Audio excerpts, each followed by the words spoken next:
From Milan. Good morning and good evening to everybody elsewhere. We're so excited to have you here again for session 2 of Driving Global Youth Action for Climate Adaptation in Food Systems.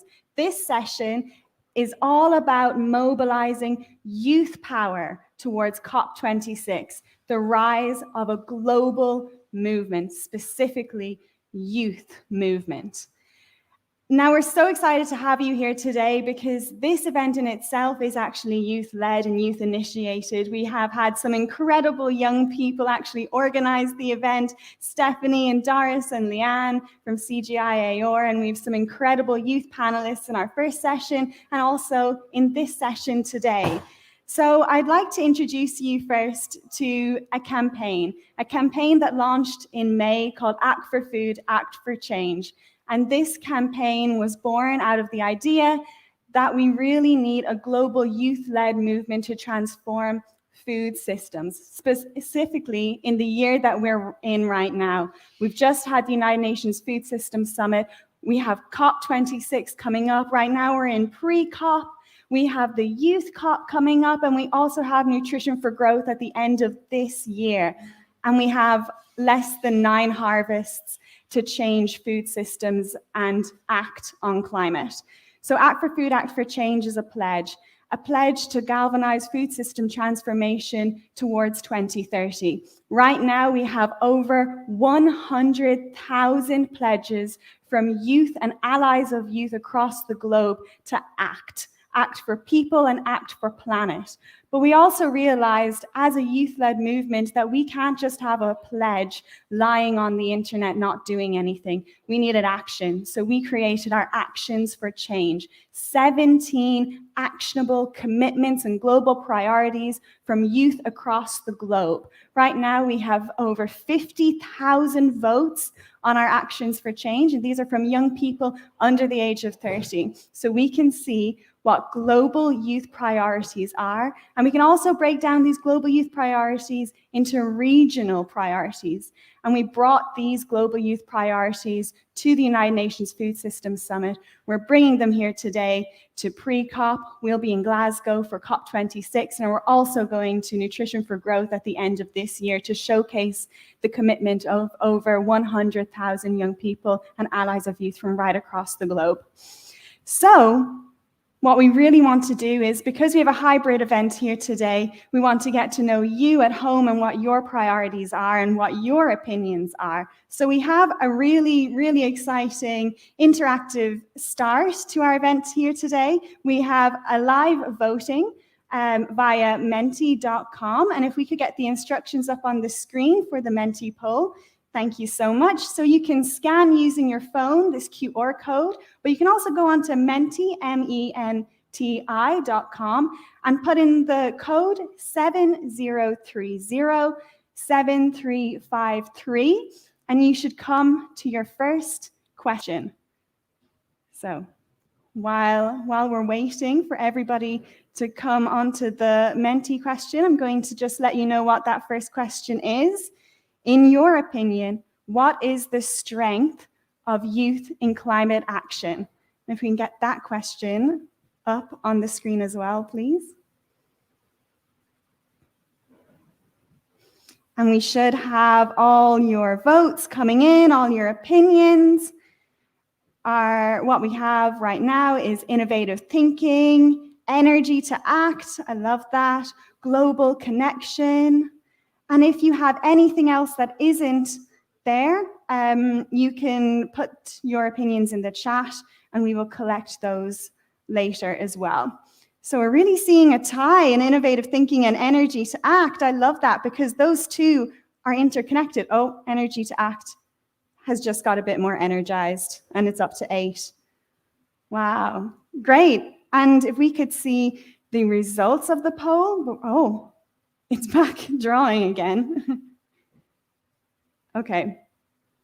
So we're seeing the strength of youth in climate action. You believe it's a tie between innovative thinking and energy to act, two that are really, really interconnected. And I think now we're also going to go to our second question. how are you at home and you in the audience right now getting involved in climate action? Is it through a low carbon diet, sustainable travel? Can you also put the other questions, the other options up on the screen for me, please? Is it behind raising awareness or reducing your food waste? Now, this is really interesting. We're seeing a lot of you are raising awareness, which is really, really important. And a lot of you are reducing your food waste, which is also incredibly important. 6 people for a low carbon diet, 7 people, 4 people for sustainable travel. One has a separate comment in the chat, which we will come to and collect.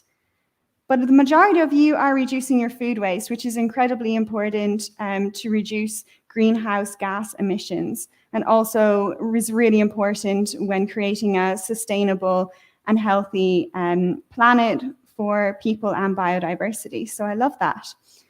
Thank you all for taking part in our Menti poll. You can still do it offline as well.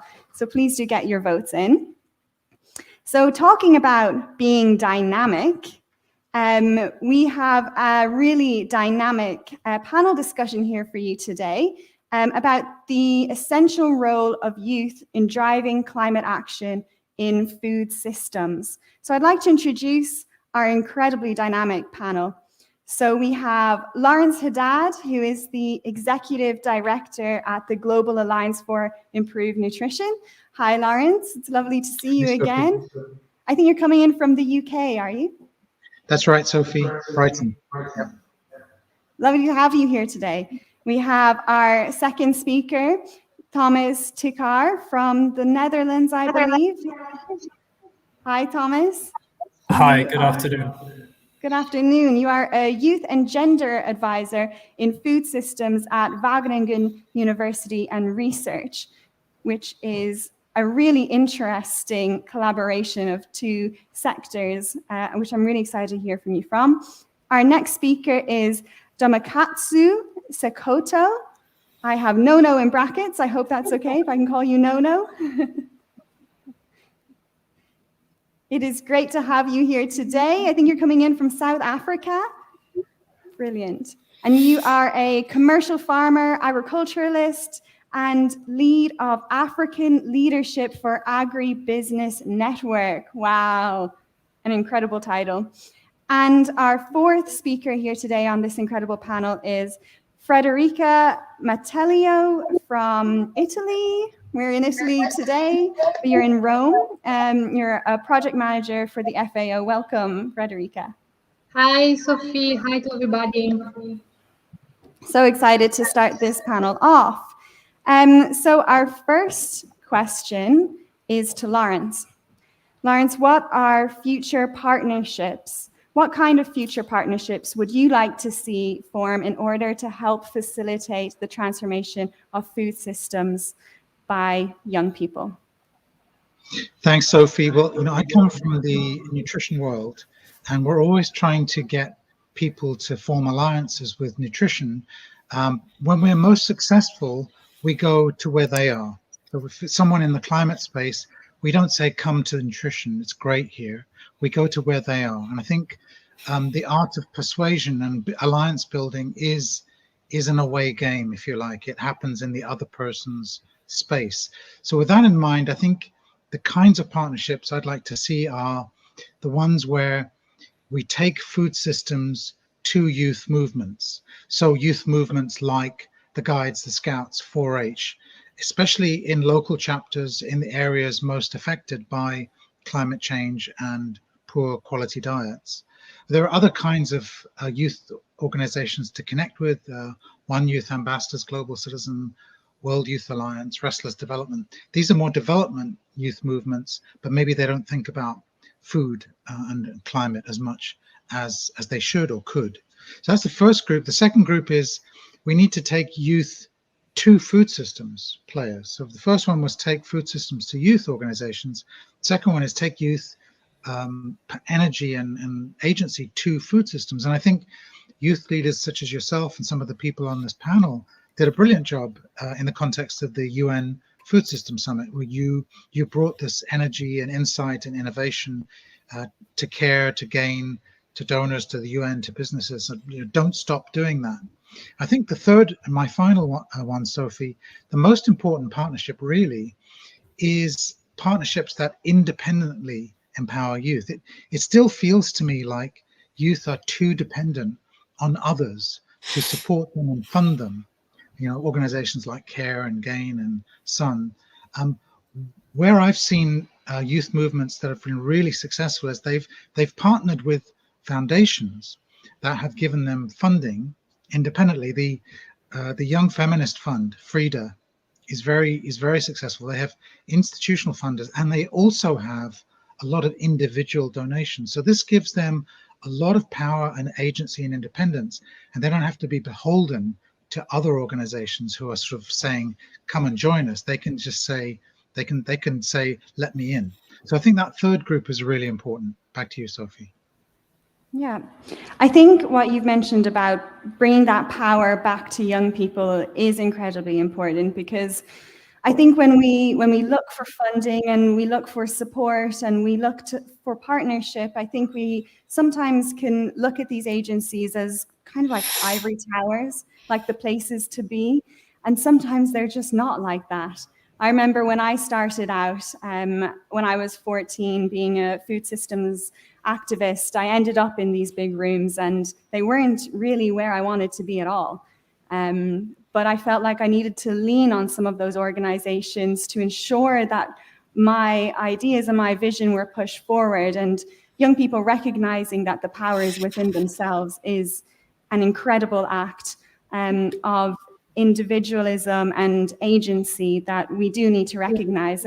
Talking about agency, Thomas, we're seeing a rise in global youth priorities and youth inclusion. What have you found are some of the priority action areas for youth inclusion in food systems transformation? Yeah, so thanks for that question. First off, one of the points that I think will probably ring true for many young people is to understand the diversity that one young person's needs and interests within the very broad definition that is food systems is not the same as another young person. And so if we break down, it's sort of a broad categorization that I use is along gender lines, along location, so thinking generally about urban versus rural, education, greater or lesser education, access to resources that includes credit, and as well as access to market information and support networks. And so those factors, I think, can really help when you break down this very diverse group that is called youth, not to mention also the difference between an 18-year-old versus a 30-year-old. And in many countries, that age range it encompasses youth. So I think a first one is actually to be able to zoom in to actually include youth based on what their specific needs and interests are. I work particularly in sub-Saharan Africa, and a lot of these issues are the barriers that they face, very much around entrepreneurship.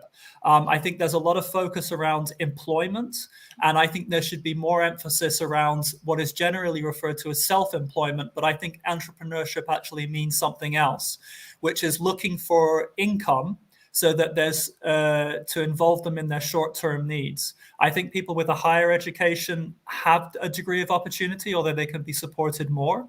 But those with higher barriers, such as lack of access to education or other types of resources, need more of a support structure. And I think that those key priority aspects are for public policy to be working at local context through local public services to be supporting youth to be involved. And I'm talking very practically about agriculture, but also in input services and value addition within the supply chain. I think those are key areas that especially the most excluded young people are the areas that they need support in. I know you mentioned diversity, gender lines, that big, broad youth that we're talking about 18 to 30-year-olds, and sometimes even younger than 18 as well.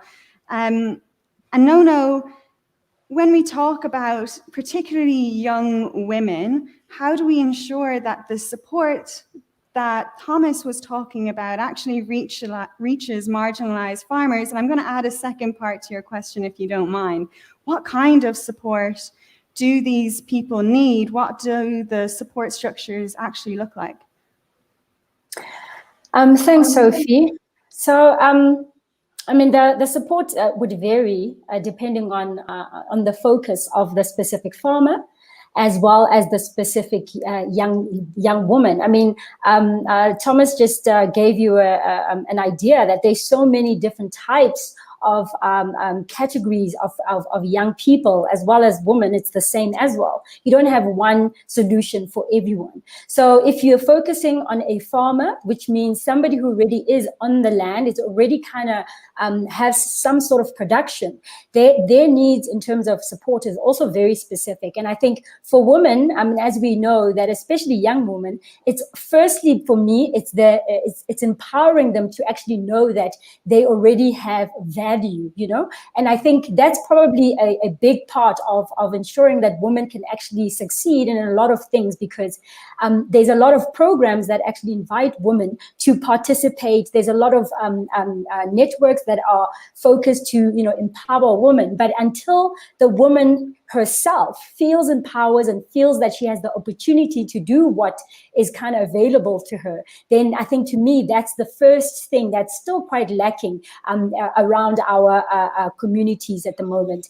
And I think in the way that would happen, it's kind of like in the work that I do with African Leadership Academy. It's about finding ways to open up networks that already exist of people working in the sector that can provide some information around how they have, you know, succeeded in the past, how they have solved various challenges, and how it is that they have actually been able to get into the sector and really survive in the sector, especially during this time. So for me, building the confidence in the woman, the young woman in farming is something really important. Platforms like these also help to highlight that, you know, I am a commercial farmer and I'm young, and it's really good that we're showing more people like myself who will be able to see themselves in those people who are actually leading the way. I love that, sharing the stage, bringing people on stage who don't usually get a chance to speak, ensuring that their voices are actually heard. And I think in all these types of sessions, we always have to remember the people who aren't in the room and the people who can't be in the room. And when we talk about the people who can't unfortunately be in the room, when we were looking at UNFSS and the outcomes of UNFSS, the United Nations Food System Summit, the pre-summit, we just had the actual summit, they tried to bring a lot of people in the room. They tried to make it as inclusive and diverse as possible, and it was probably a step forward for a lot of UN processes into the future. Frederica, how can we connect the outcomes from the United Nations Food Systems Summit to future youth inclusion, like Nono was saying, ensuring that young people, young women understand the power that they hold themselves? Thank you, Sophie, for this question, because it is very important. Actually, the summit, the outcomes of the summit was to identify solutions and leaders and issue a call for action at all levels, raise awareness and elevate public discussion. Another outcome was develop principles to guide governments and the stakeholders. This cannot be done without the support of young people. And the young people were involved in these discussions in the summit at different levels. They have been invited to the United Nations Food Summit to identify critical priorities, outline commitments, call for leadership by governments. But we need to continue to involve young people to achieve an equitable and sustainable food system. we need to continue to increase the collaboration between young people in the existing food system and government, different stakeholders. We need also to increase youth engagement in decision-making platforms, and at all levels, giving them the leadership in all sectors.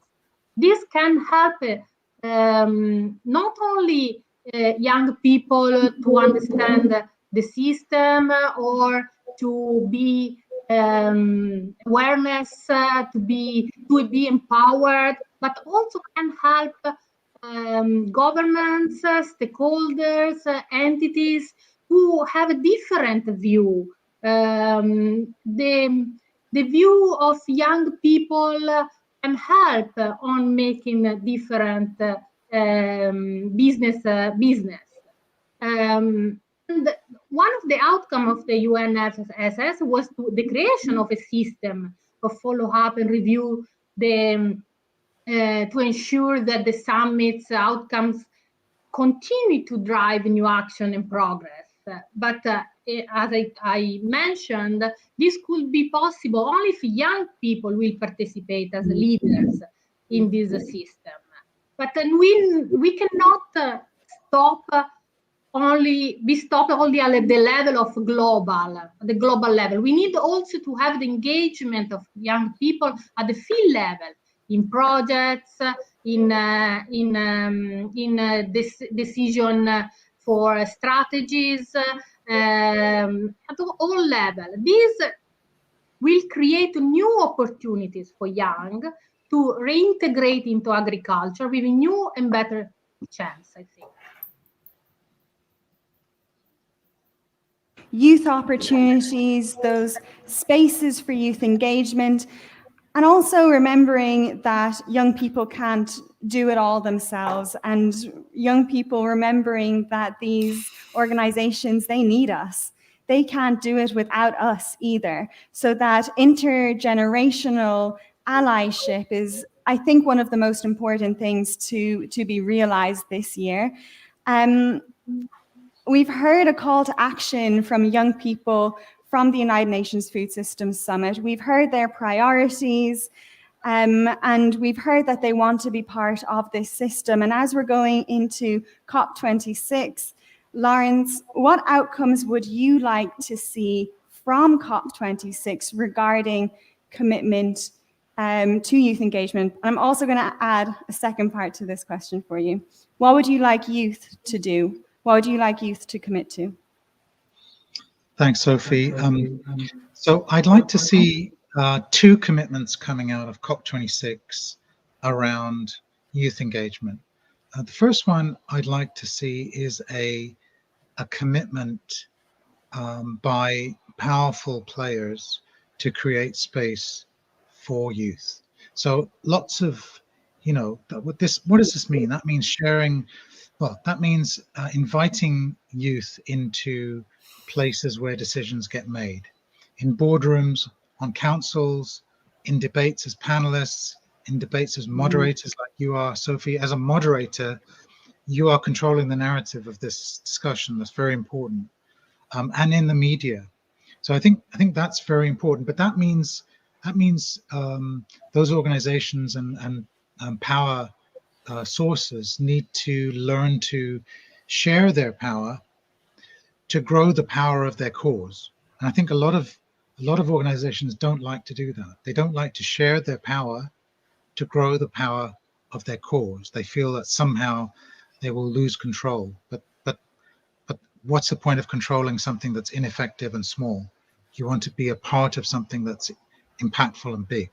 So I think it's very important for these organizations to walk the talk, not just talk about it. So I would like to see, I'm a big believer in scorecards, and I think it'd be really interesting if young people or a couple of youth organizations or a group of youth organizations develop a scorecard that says that ranks organizations in the food system. It says how committed are you to youth. So take my organization, GAIN. We talk a lot about youth. We have a youth program, and we talk about never about our adolescents without our adolescents. But there's no youth member on the GAIN board, and I'll be talking to my GAIN board about this. But I think there are lots of dimensions that one could look at of organizations that are influential to say, well, how committed are you to creating a space for youth? That's the first one. The second one is I'd like to see the COP commit to support youth to create space for themselves, so they don't need to be invited in, they will just demand to be in. So are there any climate funds, for example, that only support youth initiatives and youth engagement and youth movements? I don't know. If there aren't, it'd be great to see them. As you said, Sophie, youth has to have independent power sources. You talked about the power within, which is about self-confidence and the belief in oneself. We've also talked about agency, the power to, and then of course the power with is also really important, the power to do things with others. So all of this comes, as Greta said yesterday, all of this comes from the streets and from the fields, and all of that means supporting the creation of power and formalizing that power, but not trying to control the power that's been created. And I just leave with this one thing that I heard the Women Deliver community say: if you're not at the table, you may be on the menu. So it's very important to either be invited to the table to make decisions or barge your way in. What should youth be doing? I think youth, I can't speak for youth, obviously, but I think you should be, whenever you get the opportunity to whenever you're invited, engage seriously, like you're doing. But I think even more importantly is begin to organize your own power sources. Don't rely on the invitations from others.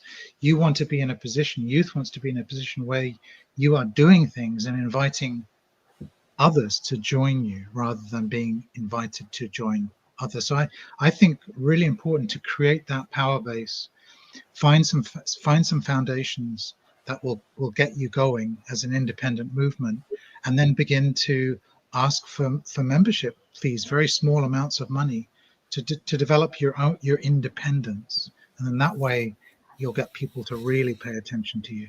Back to you. No, I think you've hit on some really, really important points, and I wish we had time to go into all of them.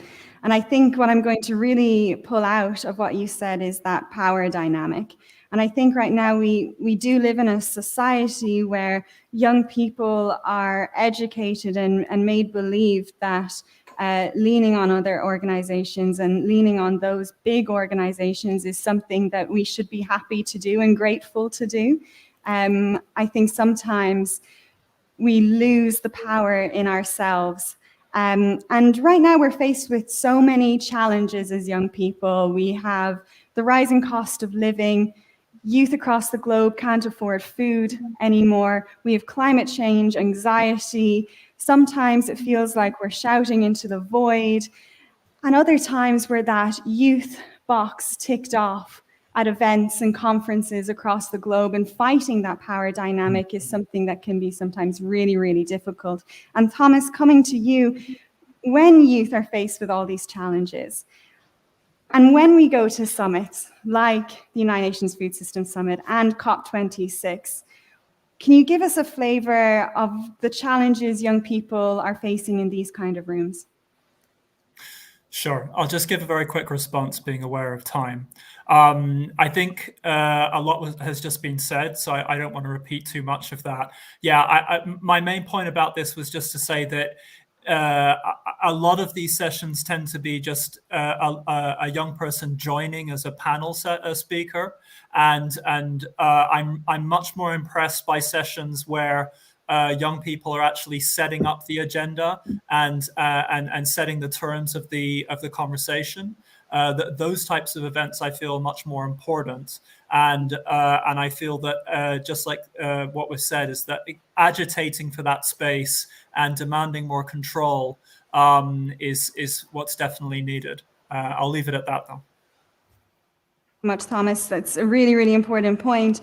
No, when we talk about young farmers, sometimes young farmers are left out of the equation. Sometimes in the global north, we have people, I guess, going against farmers a little bit. They're sometimes labeled as emitters of greenhouse gas emissions and causing climate degradation. But when we look at young farmers and we look at the rate young people are moving away from farming, how can we ensure that these young farmers remain central in our efforts to promote food system transformation? Because food begins with farmers at the end of the day. Yes, Sophie, you've pointed out some really important and very contentious points that you've made there. I think how it's worked in, the spaces that I participate in is that I've actually decided that I've got skills beyond that actually go beyond the farm. So I'll give you my personal experience. And how I've done that is I've partnered up with young people who really are passionate about the farm ground, being in the farm, and their focus is actually on production. And my work is finding ways to support my partner who's on the ground. So between the two of us, we are using both our skills as young people. I get to sit in opportunities like this and actually speak about what's happening on the farm and the challenges we have as young people. And on top of that, it allows me to connect with stakeholders that can actually provide us the support that we need. Because if my partner does not succeed on the farm, she will not remain there. And that's the beauty of understanding it for myself, is that had I not realized that if I can't make it work for myself, I won't be able to continue being in the farming space. But I do recognize the other skills that I have that can allow me to operate in the farming, you can say farming sector, to be also to provide value. Because as you mentioned, none of these other value chains would ever matter if there's no production. And if it's not done well enough, then we can just as well forget the sector as a whole. The agricultural industry really depends on production. And so I think the other thing is also making the industries aware of that, is that if they're not supporting young people to really build strong and successful businesses right at the beginning of the value chain, then nothing else is going to happen along the value chain, because the rest of the value chain actually needs to attract everybody else from the sector. We need a variety of skills that come off the farm to be able to support the rest of the value chain. And for me, that's actually what I think, that's how, young people can be supported to remain on farms. Definitely, no. Again, some incredible points coming from our panel, but specifically on partnership. Sometimes partnership is such an easy word to say, but a difficult act to do, especially when we talk about intergenerational partnership that Lawrence mentioned earlier. And Frederica, how do we address the adaptation gap when we're specifically talking about and concerning young people? Thanks, Sophie. I can identify three gaps to do it. The first one is in lack access to financial services. The second is insufficient access to knowledge, information, and education. And the last one is insufficient access to technology. Because it's true that youth have the experience, familiarity with technologies. They have to face with the slow advancement of technology in the agriculture sector and the expensive cost for access to the internet and to technological based outcome solutions. How to do it? How to help young people on these barriers? The first one, policies can be very important. The first one is long-term, coherent policies can help on innovative policy adjustment to ensure that equitable, inclusive engagement of young people are ensured. The second one is a strong and consistent long-term financing mechanism dedicated to young people, and accessibility of information services via for example, digital tools via radio, via email can be helpful. Thank you. Knowledge sharing, we have a live Q&A session now that I'm going to hand over to the lovely Stephanie to moderate. Thank you so much, Sophie. So, now we will start with the live Q&A, and we will be starting with the in-person audience. So if there are any questions from the in-person audience, please take the floor. Three questions, so maybe we go one by one. So my name is Danish, I work for CCAFS, and I just had a question for Lawrence, actually. But I really like the comment that, Thomas, you made as well on youth leading events, and I would like to thank my young colleagues, Stephanie, Doris, and Leanne, who have done much of the organization for this event. So this is really youth-led organized event, and that's how most events should be. And that comes back to the point that Lawrence made, which was about sharing power and power dynamics, Sophie, as you mentioned. And I've been working for CCAFS for the last 7 years in the international sector. I often see, as you used it, Sophie, youth becomes a tick box. We've invited young people, they were on the table, we had so many young delegates, so many men and women. It becomes that. And what Lawrence said, one of the aspects was, power independently. The other one was power sharing. So how do we make sure that power sharing occurs in these kind of international organizations? And there was a question this morning about companies and in the boardrooms, how can we make sure that power sharing occurs? So my question is to Lawrence, how can we make sure that the power sharing occurs at the highest levels in international arena as well as businesses, so that power sharing really happens? Yeah. And I'll hand over to Bruce, he's got another question. Can I go ahead? Yes, we'll take 2 questions. Okay. So I'm Bruce Campbell, I lead CCAFS. This is a question to everybody, including Sophie, about, I think the youth as an issue came into the agricultural research area only about 3 or 4 years ago, I think, as a much bigger issue. What do you see? What do you see as progress? Are you positive about what's happening, or do you see that it's really not happening at all in terms of the kinds of things the panel raised? Power sharing, youth-led events. My impression is that it's not anywhere near where we need to be. I think now the panelists can answer the 2 questions that were asked from the in-person audience. Thank you both. Shall I Should we start? start? Yep, Lawrence, go ahead, and then we'll go to Thomas as well. Thank you, Danish, for the question. It's a really good one. I start with a personal observation. In the last year, I've been working hard on the summit, and I haven't worked with as many young people in the last year as I've. This is the most I've worked with young people in the last year than any year in the last 20, I would say. And I think as you progress in your career and you get older and more senior, you kind of forget what it's like to work with people in their 20s or even teens. And you tend to think that they don't have as much to offer as people in their 40s, 50s, because those are the people you're working with all the time. So I think it's really easy for people like me to forget exactly what it is that people can offer. And I think the climate debate, because it's such a big intergenerational equity issue, has raised the level of awareness that this is not only the smart thing to do, this is the right thing to do. The decisions being made by, I'm 62, the decisions being made by people like me are going to affect me for another 20, 25 years, hopefully, but they're going to affect lots of other people for another 40, 50 years. So there's a moral obligation to do it. But there's also an instrumental reason for doing it, is that younger people they see the world differently. They cut through the baggage and the jargon and the nonsense, and they have a clarity that people like me tend to lose because we have all this baggage that we're carrying.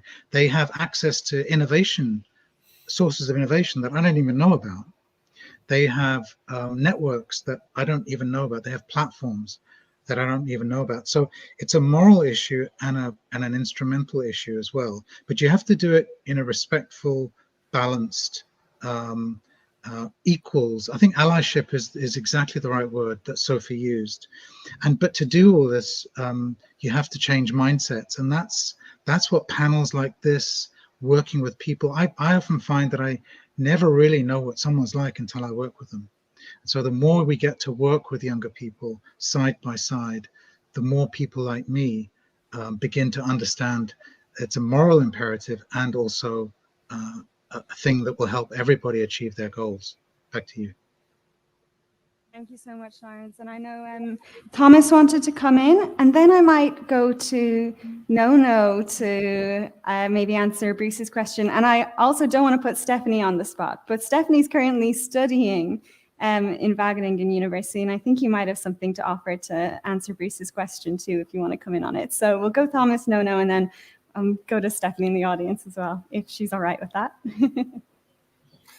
Sure, I'll make it quick. I just wanted to say on those that positive negative aspects that I'd be negative about the way public policy exists to support young people. I feel like that really needs to change, especially on the African continent, to be very pro-youth, to share risk for young people, to remove risk away from them, so they have the space to fail safely, to put it that way.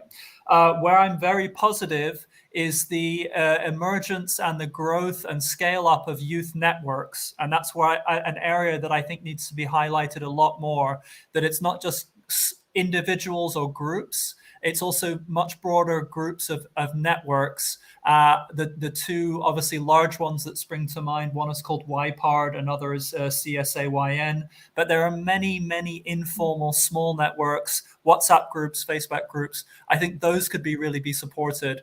And an area that could be supported more is that last mile. You know, how can young people be supported more just to gain access to the resources that are there?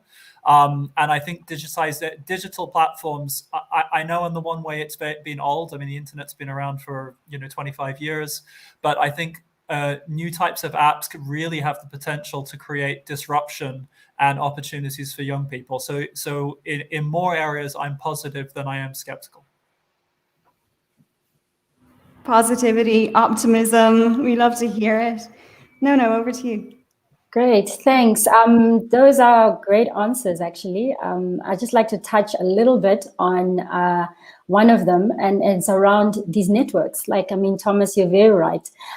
There's a lot of young people who are already doing some amazing things. How do we tap into what they're already doing?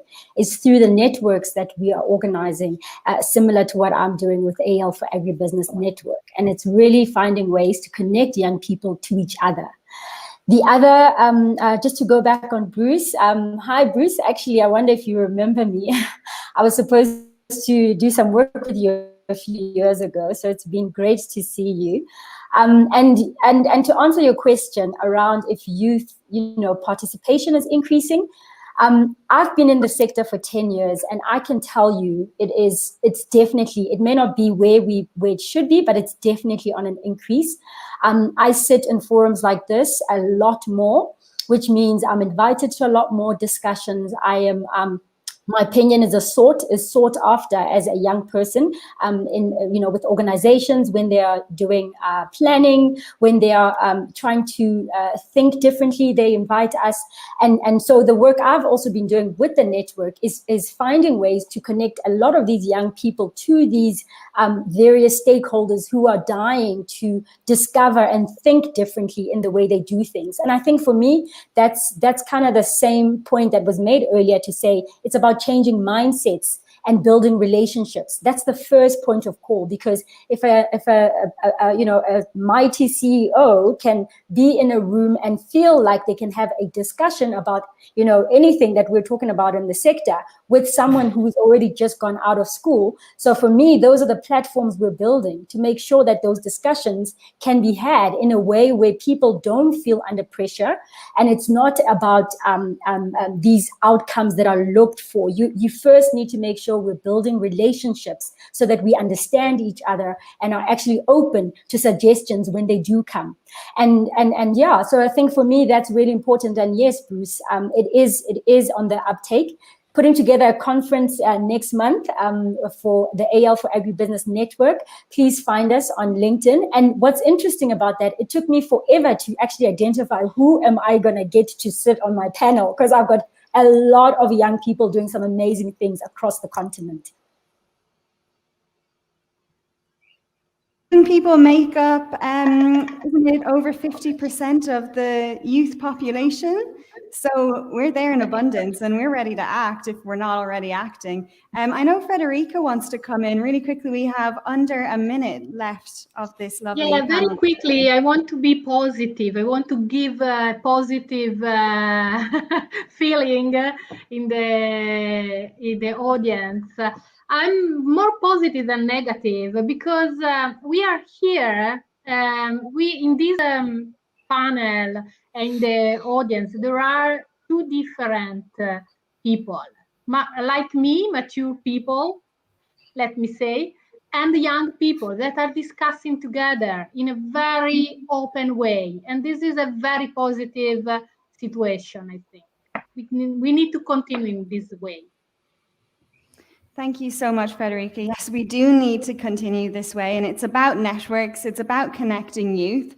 And talking about connecting youth, I'm just going to see if Stephanie wants to come in or if you're okay. No? Okay. Stephanie is a youth ambassador with Act for Food, Act for Change. She's one of our really, really great youth campaignists, and she has co-organized this event here today. So in light of that, I want to showcase our Act for Food, Act for Change global youth pledge, which we have created as part of this youth campaign, this youth movement that is transforming food systems right across the globe. And if we could get the video up, please.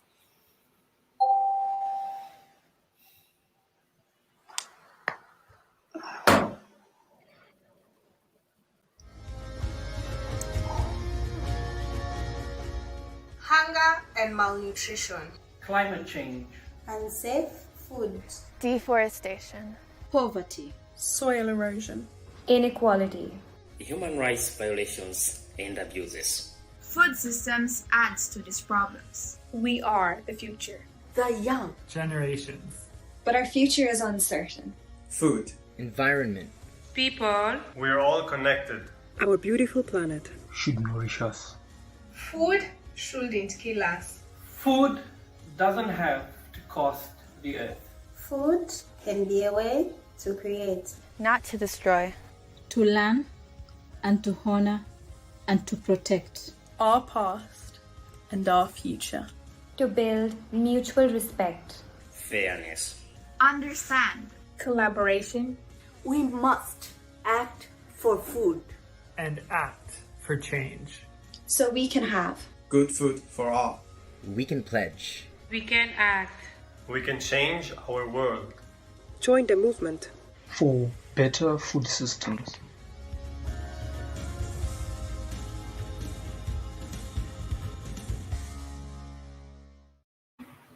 And you might have seen a flash of how and where you can sign the pledge come onto the screen before the video. And if we could get that up again. There's a really nice QR code that you can scan with your phone that will bring you directly to the pledge.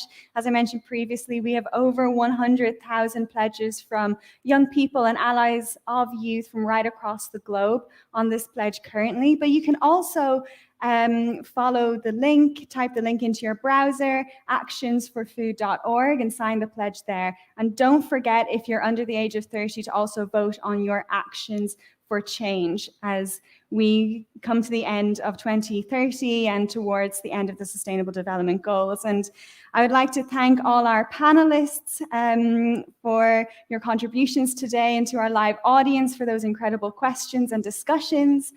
And now I would like to introduce you to someone who is going to give a closing summary, a closing speech for us today, Katrina Graham, who is with us here in person, which is so nice. She is from the British Consulate General for Milan. So Katrina, please take the stage.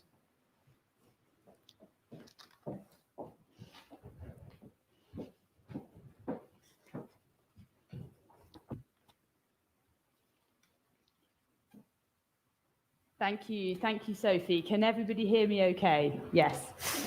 Well, wow, thank you so much. It's truly inspiring to hear from climate leaders from all over the world there. And I think this event today really brings home the importance of the voice of young people, really leading the way, really inspiring action, practical action that we need to take to secure our future. So I applaud CGIAR and their partners for that work to empower more young people to take this active role in delivering the solutions that we need to see to solve the problems that young people have inherited. Of course, young people today are the generation that are both the most vulnerable to the impacts of climate change around the world, but also the generation that offer the hope that we have for the future and the change that we want to see. Young people, I think everybody will agree, are the agents of change, whether that's in the household, in the local community, or as we're seeing in Milan this week, on a global scale, influencing world leaders. And so it's clear that to transform global food systems, we also absolutely need this voice.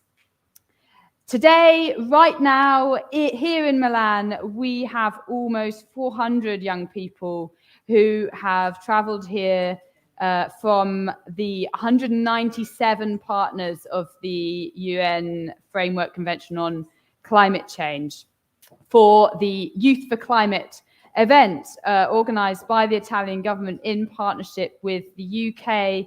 And right now, as we speak, they are working on the development of a declaration, which tomorrow will be presented to and discussed with the global ministers attending the pre-COP26. So this Youth for Climate event today, it is a really key step on the road to the COP26 conference in Glasgow in just a few weeks' time. And I hope it demonstrates our commitment to putting young people absolutely center stage in the fight against climate change and to listen to their voice. The UK government has committed throughout its COP26 presidency to drive greater ambition to protect and restore ecosystems, to shift to more sustainable forms of agriculture. This really is one of the key priorities in the conference for Glasgow. Because, of course, transforming the relationship we have with nature, with the way we use our land, also offers huge benefits. But if we are going to be honest with ourselves, it is going to be a challenging transition. And so that's why the voice and the energy of young people like those we've heard from today is so important to success. We all know it's not going to be possible to achieve what we want to achieve, which is to limit the increase in global temperatures to 1.5 degrees Celsius without radical action on nature and on land use as well. Approximately 1/4 of global greenhouse gas emissions are associated with land use, and protecting and restoring ecosystems, managing our land more sustainably, has the potential to capture 10 gigatons of carbon per year. That's the kind of change that we're going to need to see if we're going to stay within safe temperature limits. So whilst land use is essential, also transforming our food systems, it's the other side of the same coin and a very worthy focus for today. We must not forget, as the UK Prime Minister reminded us in New York last week, that Indigenous peoples, the smallholder farmers, are the people on the front line of climate impacts around the world. And we have a duty to make sure that that impact is mitigated. rising temperatures are reducing the productivity of agricultural lands. There is therefore an immediate need to restore these ecosystems. And we must invest in food systems, as we've heard today, so that they can also adapt to climate impacts, continuing to protect livelihoods for farmers, continuing to protect food supplies for the world. So our response to cutting emissions and limiting global warming is also including a focus on adaptation at this year's COP26, putting adaptation on an equal footing to make sure that we are protecting the communities and the habitats that unfortunately are already being impacted by climate change and will be further in the future, regardless of our actions. Finally, we must also accelerate research and innovation in the field of agriculture, or really we don't have a chance of winning the fight against climate change. We need all these things urgently, and we need them all together. It's been great to learn just now about the pledge aiming to gain millions of signatures from young people around the world to push for nutrition and for food systems transformation. So let's all encourage more young people to sign up to that pledge to transforming global food systems. I do believe this will genuinely make an impact. It will be listened to and help make sure that food systems gain the rightful, visible place as part of the climate crisis, getting them also onto the agenda for governments and for businesses around the world. So I'd just like to say that for those of you who are continuing to engage on this agenda, we also have another event here in Milan tomorrow as part of the UK's activities that we're organising alongside the pre-COP conference this week in partnership with CGIAR, focusing specifically on agricultural innovation. So if you're here in person, talk to one of our team, or if you're joining us online, then search the web for pre-COP climate shot, and you should be able to find the details to register for that discussion as well. Finally, thank you for inviting me here today. A real honor to be part of this important moment and to have listened to experts from around the world. I wish you every success in the future in this essential work for the future of the planet. Grazie.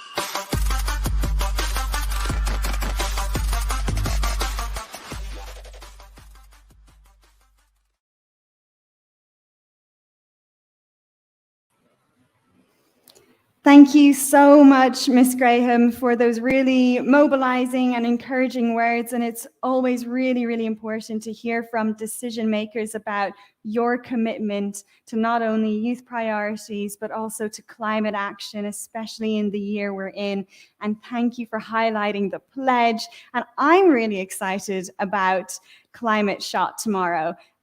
For anybody that's in Milan or online, Climate Shot Accelerating Agricultural Innovation and COP26 is happening at 2:30 to 4 p.m. CET. You can register on the CCAFS event page. And yes, with that, hopefully we'll see you all again tomorrow online. And please remember the 3 big messages or small messages, small words, big messages that came from today: agency, partnership, and power. 3 things that we have to realize when working with young people, or we are young people working with other organizations and trying to forge those partnerships towards the end of the Sustainable Development Goals. With that, thank you so much to CGIAR, CCAFS, the Global Alliance for Improved Nutrition, the Food Foundation, the IAAS, Wageningen University, and everybody at home from Act for Food, Act for Change. Thank you for joining us. We'll see you soon.